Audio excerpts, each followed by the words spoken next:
না বাবুজি, আমি ওর বুকের রক্ত নিতে পারবো না। যদি যদি রক্ত নিতে হয় আমার বুকের রক্ত নাও বাবুজি। পূজা, পূজা! নাও, এত রক্ত নেবেন না বাবুজি।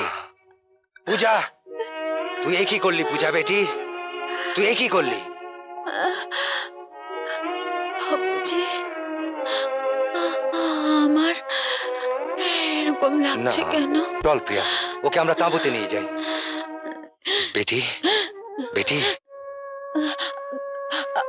বেটি, বাবুজি, সব দোষ আমার। বেটি, পরদেশের কোনো দোষ নেই। সর্দার, সর্দার, এই ছুরিতে নাগিনীর বিষ। কি বলছিস? হ্যাঁ সর্দার, আমি পরীক্ষা করে দেখেছি। হ্যাঁ?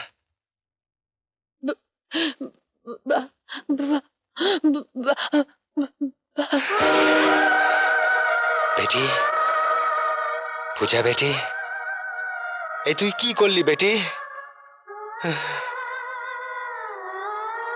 তোর বুড়ো বাপকে তুই কার কাছে রেখে গেলি রে? কার কাছে রেখে গেলি? বনের পাখি পোষ মানে না রে, ফাঁকি দিয়ে চলে যায়। একদিন তোকে বন থেকে তুলে এনেছিলাম, আজ আবার সেই বনে তোকে রেখে আসবো। ভাববো পূজা বলে আমার কোনো মেয়ে নেই, ছিল না।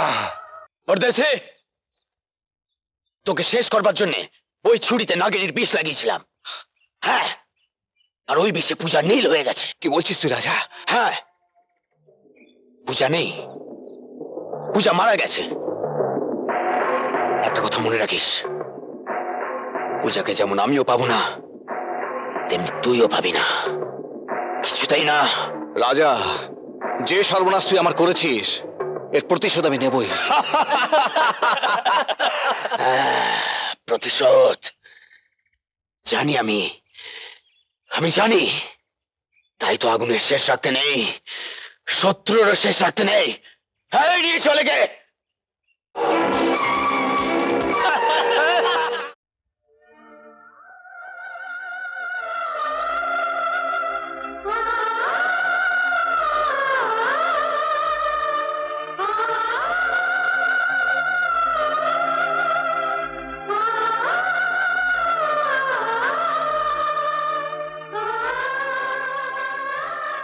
একদিন তুই এখানে মা মা বলে কাঁদছিলি, তোর কান্না আমি সইতে পারিনি রে, তাই তোকে বুকে করে তুলে নিয়েছিলাম। তখন কি জানতাম যে একদিন তুই আমাকে কাঁদিয়ে দিয়ে চলে যাবি। তোকে আমি মায়ের বুকে রেখে গেলাম, আর কোনোদিন বেটি বলে দাবি করতে আসবো না।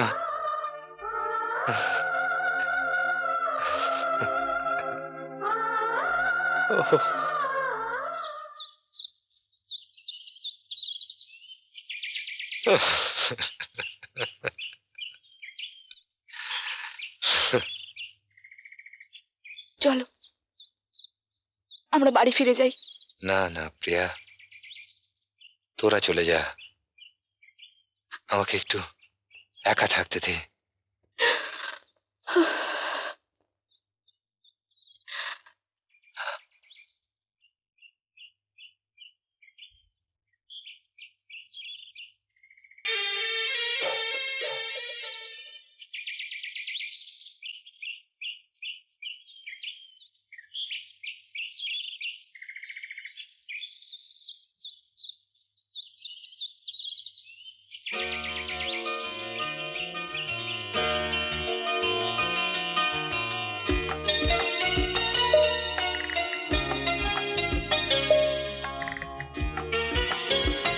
মা,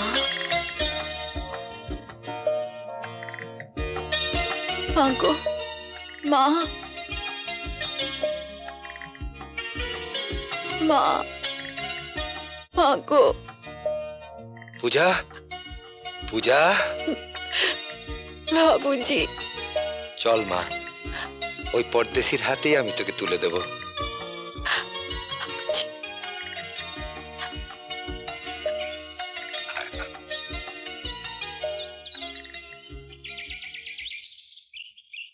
তোরা কেউ জানিস না পরদেশি কোথায়? চুপ করে আছিস কেন? জবাব দে, বল পরদেশি কোথায়? সর্দার, পরদেশিকে আমি নাঙ্গা পাড়ের উপর থেকে ফেলে দিয়েছি। রাজা, আমি বেঁচে থাকতে আমার হুকুম না নিয়ে এই কাজ করার সাহস তোর করতে গেল? সর্দার, এখন থেকে কোনো আদেশ করতে হলে তা তো আমার মৃত্যুর পরেই করবে।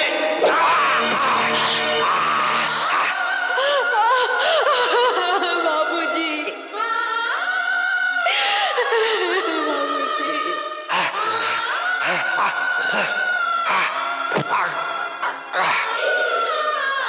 বাবুজি। পূজা, পূজা,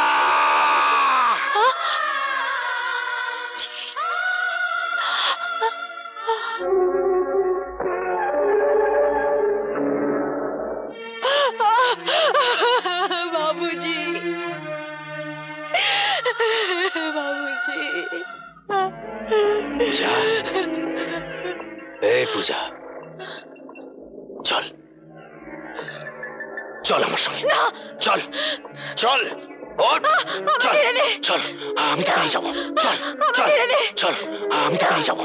চল, চল, চল, আমি তোকে নিয়ে যাবো। চল।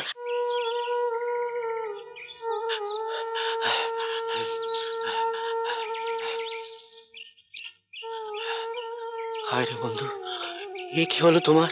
একটা বাঞ্জারা মেয়ের সঙ্গে প্রেম করতে গিয়ে জীবন দিয়ে দিলে? না না, এখনো মরেনি তো, তো বেঁচে আছে। এত সুন্দর জীবনটা কেঁদে কেঁদে বরবাদ না করে নিজেকে আমার কাছে ধরা দে। আমি যে তোকে ছাড়া বাঁচবো না রে, আমি তোকে বিয়ে করব।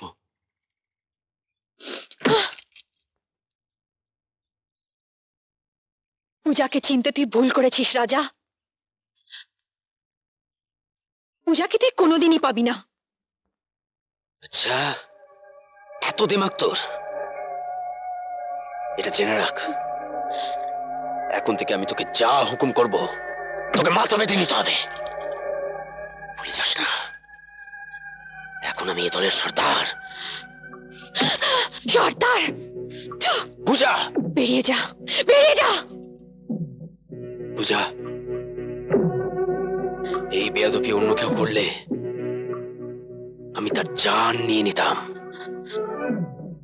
কিন্তু আমি তোকে কিছুই বলবো না। কারণ দুদিন পরে যে তুই আমার বউ হবি।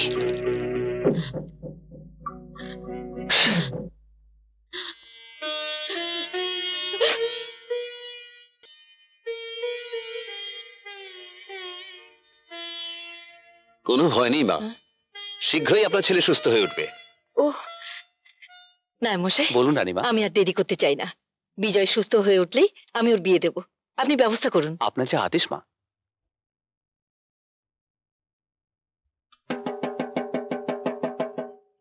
চৌধুরী বিলার একমাত্র পুত্র বিজয়ের বিবাহের জন্য সতীসাধ্যী পাত্রীর প্রয়োজন। বিবাহযোগ্যা কন্যার অভিভাবকেরা যোগাযোগ করুন। চৌধুরী বিলার একমাত্র পুত্র বিজয়ের বিবাহের জন্য সতীসাধ্যী পাত্রীর প্রয়োজন।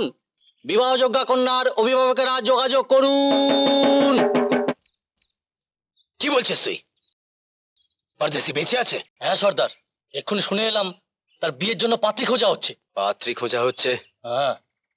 যাক, এতদিনে তাহলে পূজার নাম ভুলতে পেরেছে ওই পরদেশি।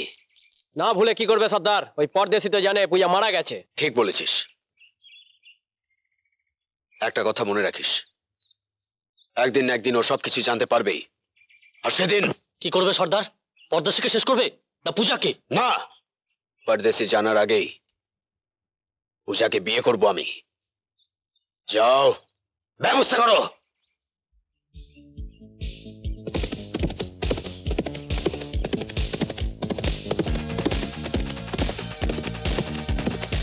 না, আমি বিয়ে করব না রামু। পূজাকে ছাড়া অন্য কাউকে আমার জীবন সঙ্গিনী হিসেবে আমি ভাবতেই পারি না। পূজা অসহায় একটা মেয়ে, যে ভালোবাসার মূল্য দিতে গিয়ে নিজের বুকে ছুরি চালিয়ে হাসি মুখে মৃত্যুকে বরণ করেছে। তার সেই পবিত্র ভালোবাসাকে আমি কিছুতেই অপমান করতে পারবো না। না রামু, আমি পারবো না। তুই আমাকে ক্ষমা কর, আমি পারবো না রামু। বাবুজি, প্রিয়া, তুই তোমার পূজা বেঁচে আছে বাবুজি। সত্যি বলছিস প্রিয়া? পূজা বেঁচে আছে? আমার পূজা বেঁচে আছে? হ্যাঁ বাবুজি, পূজা তোমার ভালোবাসার জোরেই বেঁচে আছে। রাজা ওকে জোর করে বিয়ে করতে যাচ্ছে। ওকে এই সর্বনাশের হাত থেকে বাঁচাও। হ্যাঁ, আমি যাব, পূজাকে বাঁচাবো। তাড়াতাড়ি চলো। দাঁড়াও। হ্যাঁ? বিজয়, আমিও সঙ্গে যাব। রামু, তুই যাবি? নিশ্চয়ই। তোমরা দুজনের জন্য এত করলে, আর আমি তোমাদের বন্ধু হয়ে এতটুকু করতে পারবো না? নিশ্চয়ই পারবো, আমিও যাব। চলো। সাবাস রামু, সাবাস। ধর, এগুলো নিয়ে যা, ভালো করে শাস্তে বল পূজাকে। যা।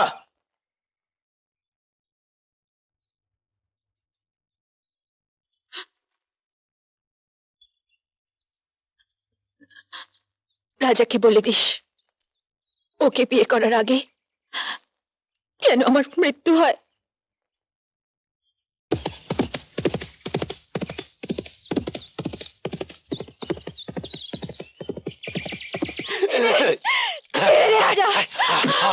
আজ আমাদের বিয়ে হবে।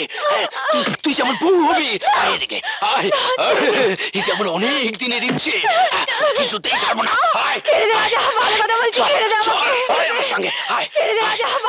চল, চল। রাজা, ছেড়ে দে ওকে। পরদেশি, পড়ার জোরে বেঁচে গিয়ে বাঘের গুহায় পা রেখেছিস। এবার আর আমি তোকে জীবন নিয়ে কিছুতে ফিরে যেতে দেবো না। রাজা ফিরে আমি যাবই, তবে সঙ্গে পূজাকেও নিয়ে যাবো।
চলো পূজা।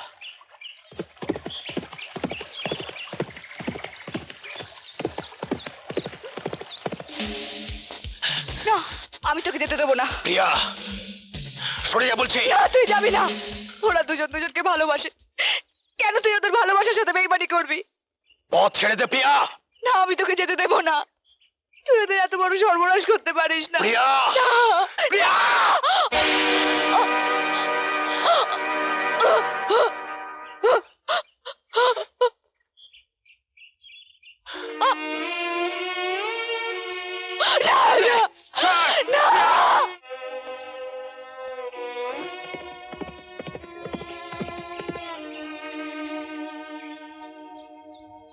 এই নিন রানীমা।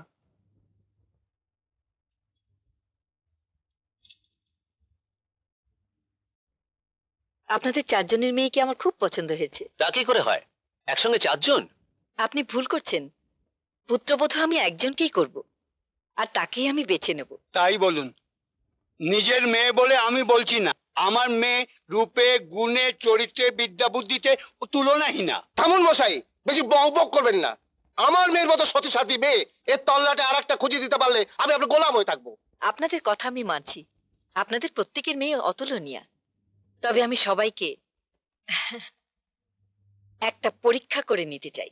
একটা কেন 100টা পরীক্ষা দিতে নাকি আমাদের মেয়েরা রাজি আছে। বলুন রানীমা, কি পরীক্ষা দিতে হবে? অগ্নি পরীক্ষা। অগ্নি পরীক্ষা? হ্যাঁ,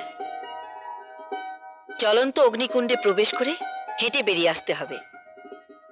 আগুন যার কেশাগ্র স্পর্শ করবে না সেই প্রমাণিত হবে সতী, এবং আমি তাকেই পুত্রবধূ হিসেবে মনোনীত করব। আগামীকাল সেই পরীক্ষা হবে। বলুন, আপনারা রাজি? রাজি। আমিও রাজি। আমি রাজি। নিশ্চয়ই, নিন পরীক্ষা। আমরা সবাই রাজি।